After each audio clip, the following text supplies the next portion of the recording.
నమస్తే, welcome to Shri media. నేను మీ విష్ణుప్రియ. మన ప్రేక్షకులందరికీ కూడా విశ్వావసు సంవత్సరాది శుభాకాంక్షలు. సంవత్సరాది ఉగాది రోజు మనం ముందుగా చేసేది పంచాంగ శ్రవణం. మనతో పాటు ఉన్నారు గురువు గారు లక్ష్మీనారాయణ గారు. గురువు గారు మనకి ఇంతకు ముందు కూడా తెలియజేశారు పంచాంగ శ్రవణం చేయడం వల్ల కలిగే లాభాలు, ప్రయోజనాలు, అలానే ఉగాది రోజు ప్రసాదం ఎలా స్వీకరించాలి, ఉగాది పర్వదినాన్ని ఎందుకు జరుపుకుంటాం అనేది వివరంగా తెలియజేశారు. ఇప్పుడు మన గురువు గారి మాటల ద్వారానే మనం పంచాంగ శ్రవణాన్ని కూడా విందాం. నమస్తే గురువు గారు. నమస్కారం. పంచాంగ శ్రవణం, సహజంగా పంచాంగ శ్రవణం ఎందుకు చేయాలి అనేది మీరు చాలా సవివరంగా తెలియజేశారు. ఇప్పుడు మీ మాటల్లోనే మేము పంచాంగ శ్రవణం కూడా వినాలి అని అనుకుంటున్నాం గురువు గారు. శ్రీ గురుభ్యో నమః. హరి ఓం. శ్రీ మహాగణాధిపతయే నమః. హరి ఓం. శ్రీ మహాసరస్వత్యై నమః. హరి ఓం. ధరణికులాబ్ధిసోము భవతారకనాము ప్రపన్నకామునిన్ సరసగుణాభిరాము హరి జానకి రాముని ముక్తిధామునిన్ హరిజన భీము విక్రము మదాత్మరమించు పరమాత్ము రామునిన్ చరణములంటి భక్తి మనసా గురుపాదములాశ్రయంపుమా ముదమున పారిజాత తరుమూలమునందు అతి సూక్ష్మరూపుడై ముదమున పారిజాత తరుమూలమునందు అతి సూక్ష్మరూపుడై హృది రఘువీరు నామమును ఎప్పుడు జపించుచు రామభక్తులను బదలక బ్రోచుచుండు గరువాయు తనూరుని దీతిరాజునా అదరుడలయోటి భక్తి కుమతి గురుపాదములాశ్రయింపుమా. నరుడను చూచినావో గురునాత్మ కృతార్థతనుందజాలవు ఈశ్వరుడని చూచినావో అలా బ్రహ్మ పదార్థమెరుంగవచ్చు. నీ సరియగు లక్ష్యమొక్కటియే చాలును సాధన నెల్లగూర్చు. ఈశ్వరుని నమ్మి మనసా గురుపాదములాశ్రయింపుమా. ధరణి గులాబ్ధి సోముడు, ధరణిని పరిపాలించినటువంటి రామచంద్రుడు తారకనాముడు. ఎప్పుడూ కూడా ఆ నామాన్ని అందరూ జపిస్తూ ఉంటారు. అందరికంటే ప్రతివాడు రామ అనేటువంటి పదం పలకని మానవుడు అంటూ ఎవడు లేడు. అటువంటి రామనామాన్ని కాదండి, ఇంట్లో చిల్లర సరుకులు కావాలి, ముందు పైన ఏం పెడుతున్నాం శ్రీరామ, ఎవరికన్నా ఉత్తరం రాస్తున్నాం శ్రీరామ, శుభలేఖ రాస్తున్నాం శ్రీరామ, ఏ కార్యక్రమం అయినా ఆ రాముణ్ణి ధరిస్తున్నాం. ఆ రాముడు ఎటువంటి వాడంటే భక్తులకు వశుట్ట. అటువంటి వశుడైనటువంటి భక్తుడు ఎవడంటే హనుమంతుడు. మరి ఈ ఇద్దరు కూడా ఎటువంటి వాళ్ళు అంటే, ఇప్పుడు మానవుడిగా ఉన్నాడు, ఎవరో గురువు ఉపదేశం చేస్తాడు అని ఆయన ఏదో చెప్పాడు. ఆయనకి అలవాటు ఉన్నాయి, ఈ అలవాటు ఉన్నాయి, అది కాదు కావాల్సింది. ఏ అలవాటు ఉన్నా నీకు అనవసరం. నీ అలవాటు ఏంది? గురువు దగ్గర మంత్రాన్ని ఉపదేశం పొందిన తర్వాత ఆ మంత్రాన్ని పూర్తిగా నువ్వు అనుష్ఠించడమే కాక సాక్షాత్ పరమేశ్వరుడిగా పూజించాలి. ఆ భేదభావం చూపించకూడదు. ఎందుకంటే ఎవరైనా సరే ప్రతి వ్యక్తిలో ఎన్ని సద్గుణాలున్నా ఏదో ఒక దుర్గుణం ఉంటుంది. ఆ దుర్గుణాన్ని మనం ఆలోచించకూడదు. హంస ఉంది, నీళ్లు పాలు కలిపి పెడితే నీళ్ళని వదిలేసి పాలు తీసుకుంటుంది. అదేవిధంగా ఎవరి యొక్క దుర్గుణాలు మనకొద్దు, వాళ్ళలో ఉన్న సద్గుణాలను తీసుకుందాం. ఆ సద్గుణాలను తీసుకోవడమే కాకుండా మనలాంటి దుర్గుణాలు ఎవరికైనా ఉండుంటే మనం ఆ దుర్గుణాన్ని పోగొట్టుకున్నాం అనేటువంటి మనస్తత్వం కలిగి మానవుడు ప్రవర్తించాలి.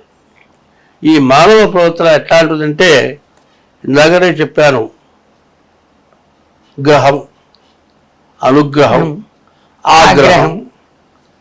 గ్రహం కావాలా, అనుగ్రహం కావాలా, ఆగ్రహం కావాలా?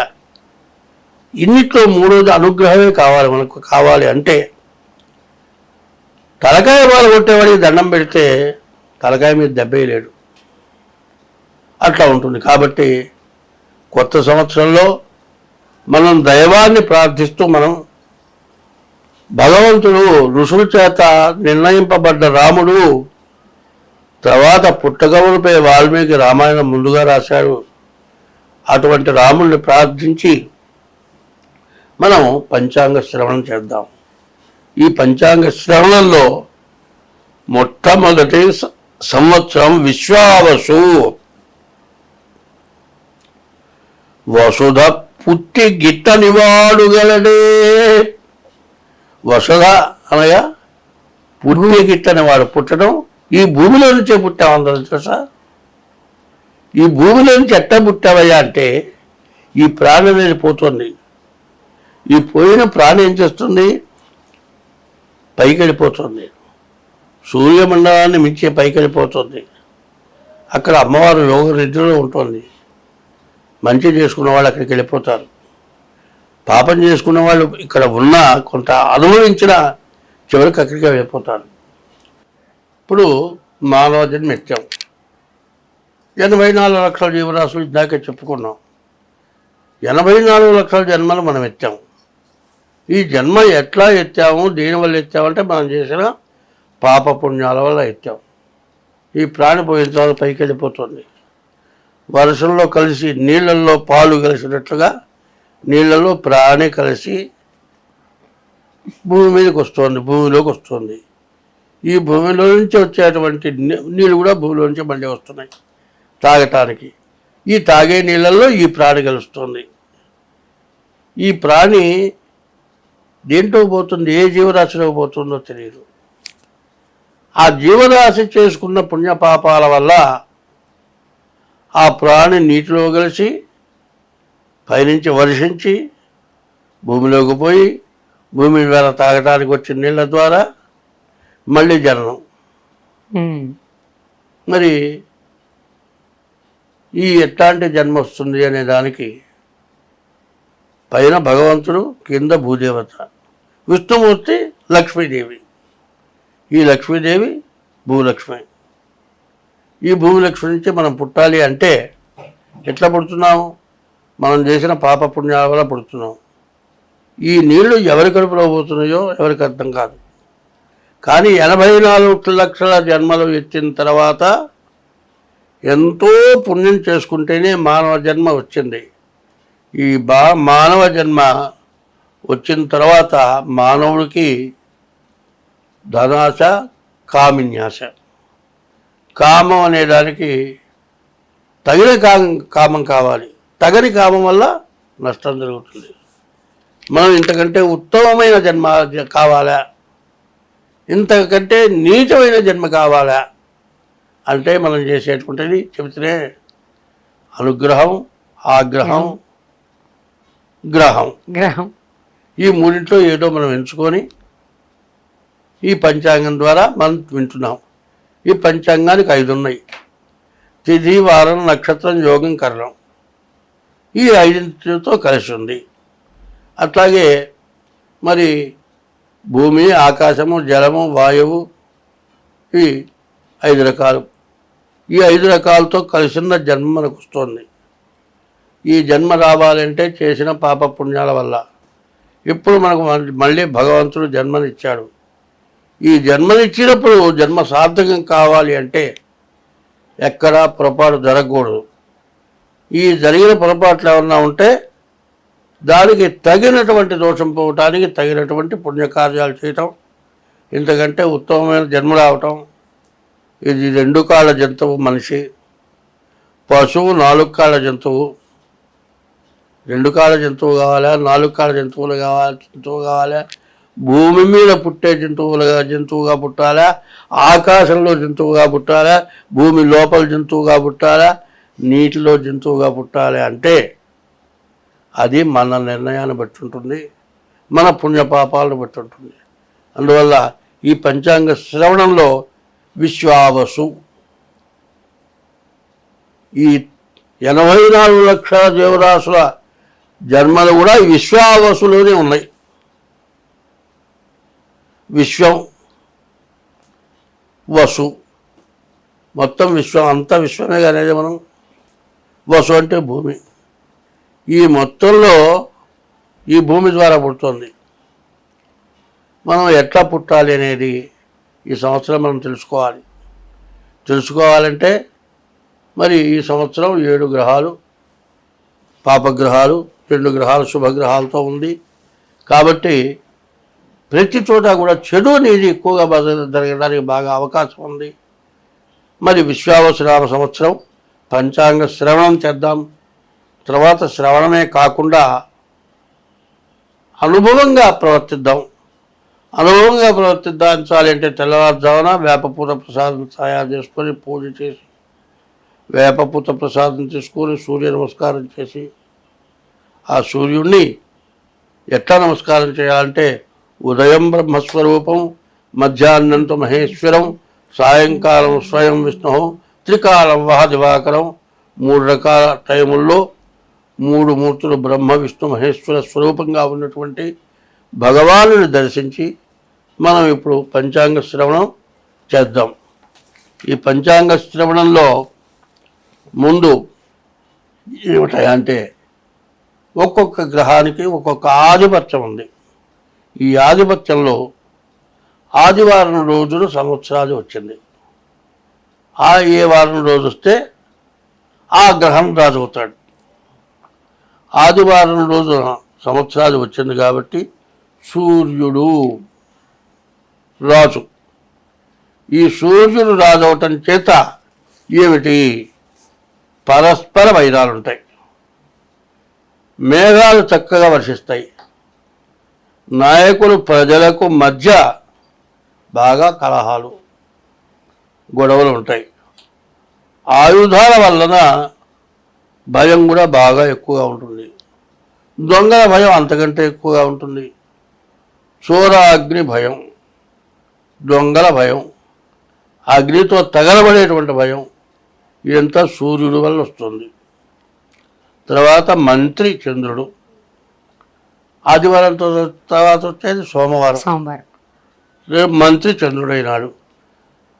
సూర్యుడి వల్ల జ్ఞాపకారాలుంటే చంద్రుడి వల్ల మంచి వర్షం, అన్ని రకాల పంటలు బాగా పండటం, ధాన్యం వ్యాపారం బాగుంటుంది, ప్రజలు క్షేమంగా ఉండాలి, ఆరోగ్యంగా ఉండటానికి పాలకులు అనేక రకాలైనటువంటి రాయితీలు అంటే మనకు తక్కువగా వచ్చేట్టుగా ఉపయోగపడేటువంటి పనులన్నీ ఈ చంద్రుడి వల్ల ఏంటి మంచి వర్షం, అన్ని రకాల పంటలు బాగా వర్షించడం, ధాన్యం బాగా పండటం, ఇవన్నీ కూడా ఉన్న పాలకుల వల్ల కొన్ని కష్టాలు కొన్ని సుఖాలు.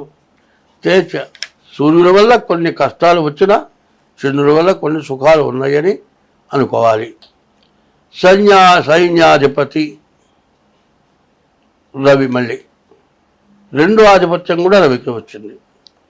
ఈ సైన్యాధిపతి రవి అయితే దాదాపు సరిగా చెప్పాలంటే సూర్యుడు సకల దేవతా స్వరూపం కావచ్చు, కానీ ఒక రకంగా పాపగ్రహం.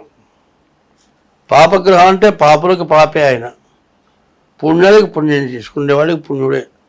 అటువంటి గ్రహం వల్ల ఈ సైన్యాధిపతి అవటంలో ఇరుగు పొరుగు వాళ్ళకి యుద్ధాలు వస్తాయి.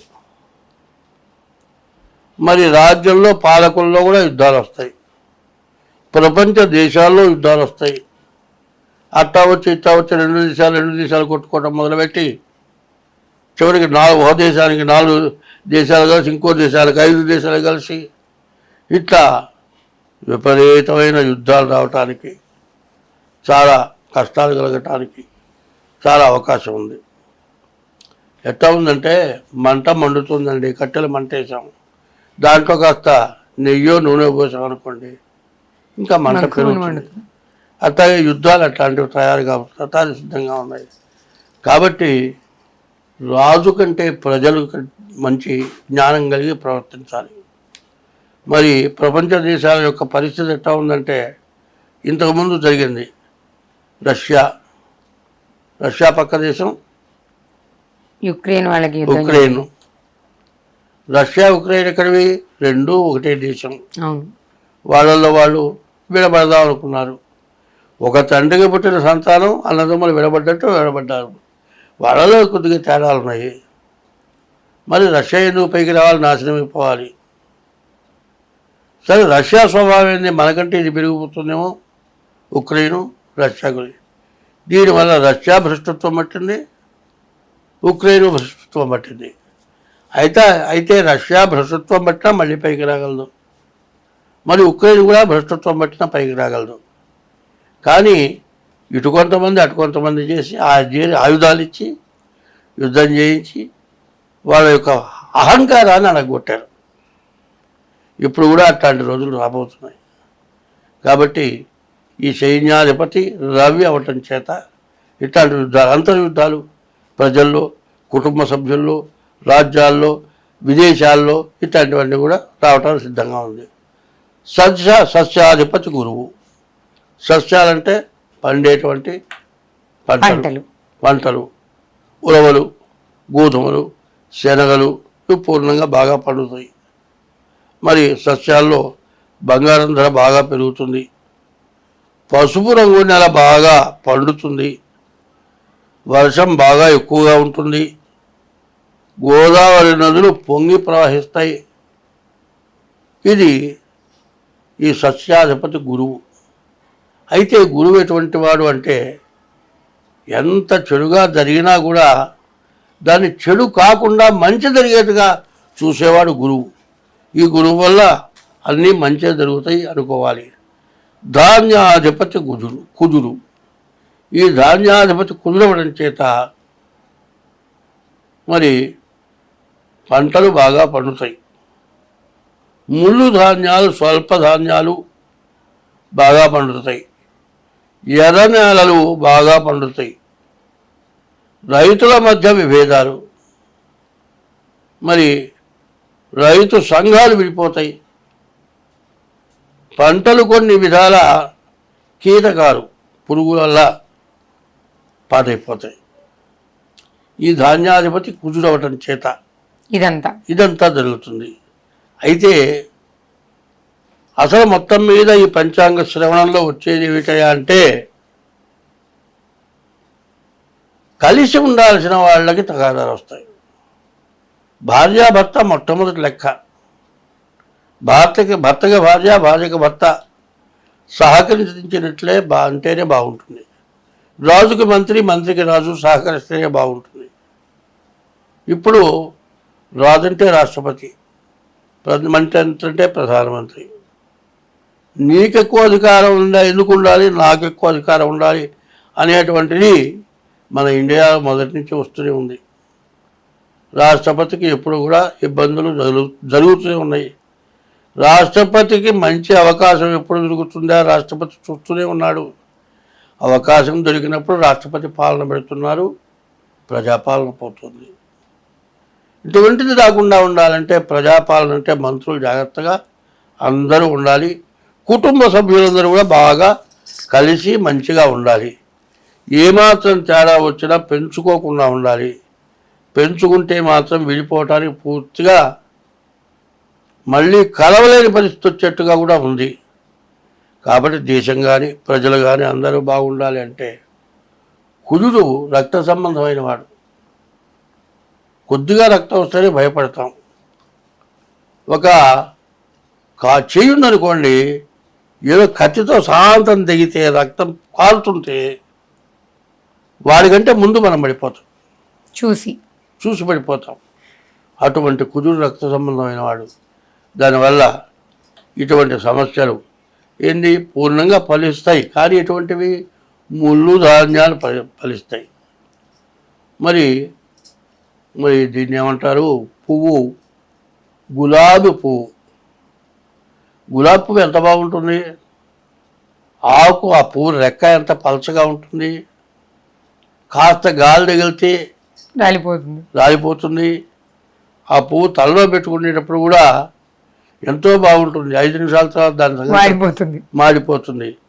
అట్లా ఈ కుజుడు వల్ల అట్లాంటి సమస్యలు బాగా రావటానికి ముళ్ళు ధాన్యాలు పండటం అది కారణం. మరి అర్ఘ్యాధిపతి రవి, మళ్ళీ 3వ స్థానం కూడా రవికి వచ్చింది. అర్ఘ్యాధిపతి ధరలు తగ్గుతాయి.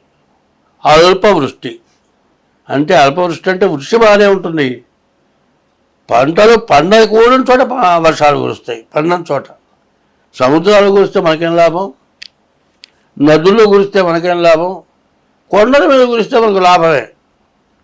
కొండల మీద కురిసిన వర్షాలు నదుల్లోకి వస్తాయి, నదుల్లోకి వచ్చిన నీరేమో పొలాల్లోకి వస్తాయి. అప్పటికి కాస్త ఇబ్బంది అయినా తర్వాత నీళ్లు ఉంటాయి కాబట్టి పంటలు బాగా పండుతాయి. చెప్పాలంటే అల్పవృష్టి అంటే భూమి మీద కురిసేటువంటి వర్షం అల్పము, తక్కువ అని చెప్పాలి. తర్వాత ఆకలి బాధ ఎక్కువ, మంత్రుల మధ్య కలహాలు బాగా ఎక్కువ. మరి లోహాల ధరలు బాగా పెరుగుతాయి, బంగారం మాత్రం బాగా పెరిగే లక్షణాలు ఉన్నాయి. మరి అధికారుల్లో పూర్తిగా విభేదాలు వస్తూ ఉంటాయి, ప్రజలకు బాగా కష్టాలు ఎక్కువ అవుతాయి, పిడుగుపాట్లు ఎక్కువగా ఉంటాయి, వడగళ్ళ వర్షాలు కూడా ఉంటాయి. ఇవన్నీ కూడా అర్ఘ్యాధిపతి అయిన 3వ ఆధిపత్యం రవి వల్ల జరుగుతుంది. తర్వాత మేఘాధిపతి, ఆయన కూడా రవి, 4వ ఆధిపత్యం కూడా ఆయనకే వచ్చింది. ప్రజలకు భయాందోళనలు ఎక్కువగా ఉంటాయి. ఇంట్లో ఎట్లా ఉంటుందంటే కష్టాలు ఎక్కువ అవుతాయి. కష్టాలు ఎక్కువైతే కుటుంబంలో ఉన్న కష్టాలన్నింటినీ భరాయించేవాడు భర్త. ఎన్ని సమస్యలున్నా భరాయించేవాడు భర్త. మరి భయాందోళనలు ఎక్కువైతే దాన్ని తట్టుకోవడం కష్టం. అందువల్ల మన ప్రభుత్వం మరి బాగా ట్యాక్స్ ఇస్తుంది, బాగా లాభం వస్తుంది, బాగా అమ్ముడుపోతుంది, అందరినీ నాశనం చేస్తుంది. ఏమిటది? బ్రాందీ, విస్కీ, మద్యం. ఎవరికి ఏ కష్టం వచ్చినా దాని దొరికిపోతాడు. దానివల్ల వాడి ఆరోగ్యం నాశనం అయిపోతుంది, కుటుంబం పాడైపోతుంది. అందువల్ల ఈ మేఘాధిపతి రవి అవటం చేత, అంటే నీడనుకుందాం, నీరు అంటే ద్రవము. ఆ ద్రవం ఎట్లాంటిది? మరి విషం కూడా ద్రవంలాగానే ఉంటుంది, నీళ్ళు కూడా ద్రవంలాగానే ఉంటుంది, తేనె కూడా ద్రవంగానే ఉంటుంది. మరి ఏది ఎట్లా జరుగుతుందో తెలియదు. కాబట్టి ఈ మేఘాధిపతి రవి అవటం చేత కురిసే వర్షంలాగా మరి విపరీతమైన వర్షాలు రావటం చేత పంటలు బాగా పండినప్పటికీ కూడా క్రిమికీటకాల వల్ల బాధలు ఎక్కువగా ఉంటాయి. ఎర్ర భూములు బాగా ఫలిస్తాయి మిగతా వాటికంటే. ఇది ఇట్లా ఉంది. తర్వాత మళ్ళీ రసాధిపతి శని. ఇప్పుడు 4 ఆధిపత్యాలు రవి, ఒక ఆధిపత్యం చంద్రుడు, మరి గురువు ఒక ఆధిపత్యం. రసాధిపతి శని. రసం అనగా నెయ్యి, నూనె, బెల్లము, తేనె ఇట్లాంటి వాటికి ధరలు తగ్గిపోతాయి, చాలా తక్కువగా ఉంటాయి. చెరుకు పంట దిగుబడి లేక రైతులు బాగా విపరీతమైన కష్టాలు పడతారు. చెరుకు పంట వేసిన వాళ్ళకి పెట్టుబడి కూడా రావడం కష్టంగా ఉంటుంది. మరి రసాధిపతి వల్ల ఈ బాధలు. నెయ్యి, నూనె, బెల్లము, తేనె మొదలైనటువంటి రసజాతులన్నీ కూడా మరి చాలా ధరలు లేకుండా పోతాయి, చౌకైపోతాయి. అది అమ్ముకునే వాళ్ళకి ఇబ్బంది, కొనుక్కునే వాళ్ళకి ఆనందం. నీరసాధిపతి బుధుడు.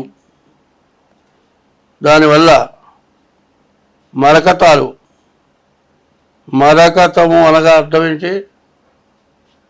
మరి పచ్చటిది, పచ్చ, జాతి పచ్చ అంటారు. మరకత గణపతి అంటారు. మరకత అమ్మవారు విగ్రహాలు ఉన్నాయి. అట్లాంటి మరకతాలు బాగా దొరుకుతాయి. వివిధ ధాన్యాలకి ధరలు బాగా విపరీతంగా ఉంటాయి. మరి ఈ విపరీతంగా ధరలు పెరగటమే కాక బాగా విపరీతమైన గాలితో కూడిన వర్షాలు వస్తాయి. ఈ గాలి వల్ల చాలా ఇబ్బందులు ఇట్లాంటివి ఉంటాయి.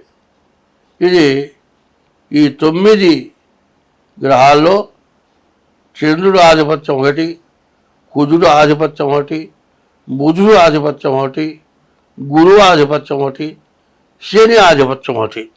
అయితే 9 ఆధిపత్యాల్లో 5కి 5 ఆధిపత్యాలు వచ్చినాయి. అంటే 9 5 కూడా సూర్యుడికే వచ్చేసినాయి, రవికే వచ్చేసినాయి. అందువల్ల ఈ ఆధిపత్యాలను కూడా చెప్పాలంటే మంచి వాళ్ళు కాని వాళ్ళకే ఎక్కువగా వస్తున్నట్లుగా మనకు కనపడుతుంది. మరి ఈ విశ్వావసు అనేటువంటి పదానికి అర్థమైంది, ఈ విశ్వం మొత్తం, ఈ భూమి యందు ఉండేటువంటి ప్రజలకి చాలా కష్టాలతో కూడుకున్నట్లుగా కనపడుతుంది. విశ్వావసు అంటే చాలా మంచిదనుకున్నంత ఇది కనపడలేదు. తర్వాత మూఢాలు 11/6/2025 అధిక జ్యేష్ఠ బహుళ దశమి గురువారం రోజు నుండి 12/7/2025 అంటే నెల రోజుల పాటు అధిక జ్యేష్ఠ మాసం నుండి అధిక జ్యేష్ఠ బహుళ దశమి నుంచి నిజ జ్యేష్ఠ బహుళ త్రయోదశి వరకు నెల రోజుల పాటు గురుమౌఢ్యమి వస్తుంది.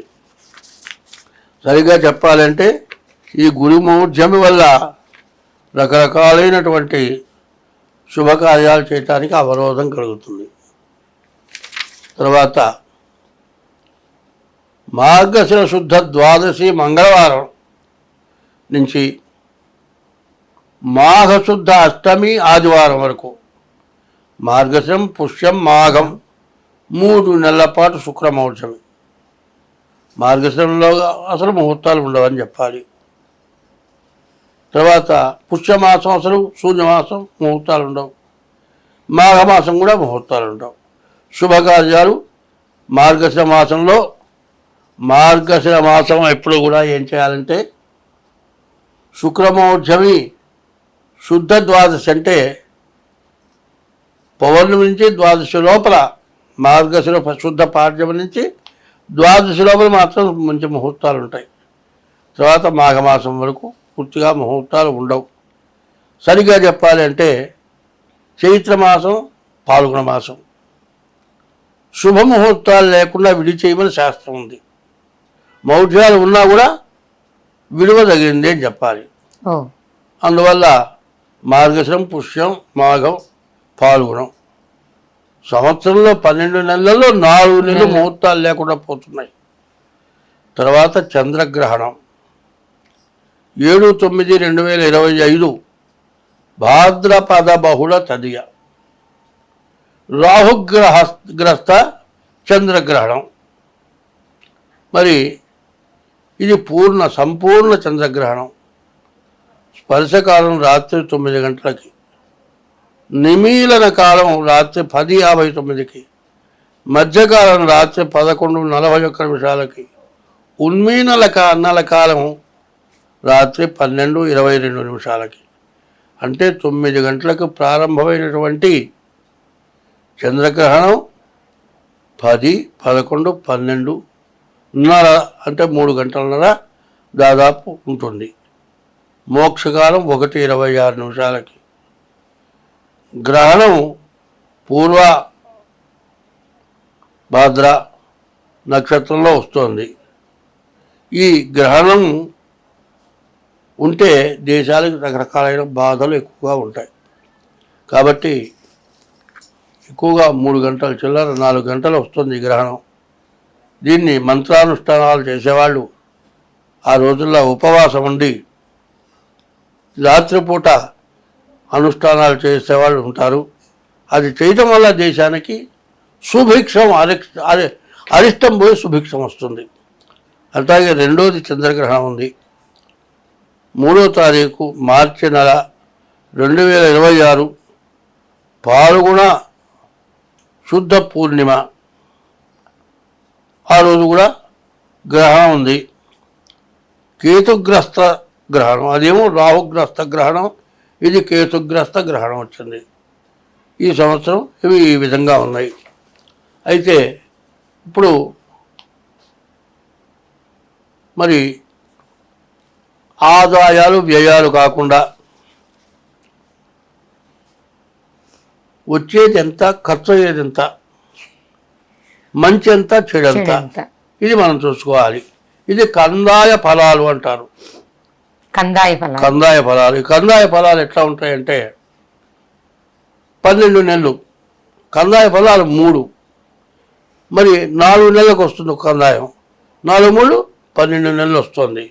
ఈ కందాయ ఫలం ఎట్లా ఉంటుంది? మొదటి చైత్రం, వైశాఖం, జ్యేష్టం, ఆషాఢం వరకు ఒక కందాయం. తర్వాత చైత్రం, వైశాఖం, జ్యేష్టం, ఆషాఢం, శ్రావణం, భాద్రపదం, ఆశ్వయుజం, కార్తీకం, ఈ 4 నెలలు రెండో కందాయం. మార్గశిరం, పుష్యం, మాఘం, పాల్గొనం, ఇది 3వ కందాయం. ఇది చెప్పాలి. విషమే స్వర్ధలాభస్యాత్, బేసి సంఖ్య వస్తే అర్ధ లాభంట. సమేతు సమతా భవేత్, సమంగా ఉంటే సమసంఖ్య వస్తే సమంగా ఉంటుంది. ఆదిశూన్యే మహావ్యాధి, మొదటి కందాయంలో 0 ఉంటే వ్యాధి, బాగా గుర్తుపెట్టుకోవాలి. మధ్యశూన్యే మనోవ్యాధ, మధ్య కందాయంలో 0 ఉంటే మనోవ్యాకులత. అంత్యశూన్యే ఫలం స్వల్పం, చివరి కందాయంలో 0 ఉంటే లాభం తక్కువ. విషమే స్వర్ధ లాభస్యాత్, బేసి సంఖ్య ఉంటే అర్ధ లాభంట. సమేతు సమతా భవేత్, సమసంఖ్య వస్తే ఇట్లా ఉంటుంది. ఇది ప్రతిసారి చెప్పడం కుదరదు, ఓడి గుర్తుపెట్టుకోవాలి. మరి అశ్విని నక్షత్రం మొదటి కందాయం 3. అశ్విని నక్షత్రం ఎట్లా వస్తుంది? చూ, చే, చోల, ఈ అక్షరాలు అశ్విని నక్షత్రం. ఈ అశ్విని నక్షత్రానికి మొదటి కందాయం 3, రెండో కందాయం 0, 3వ కందాయం 4, మొత్తం 7 వచ్చింది.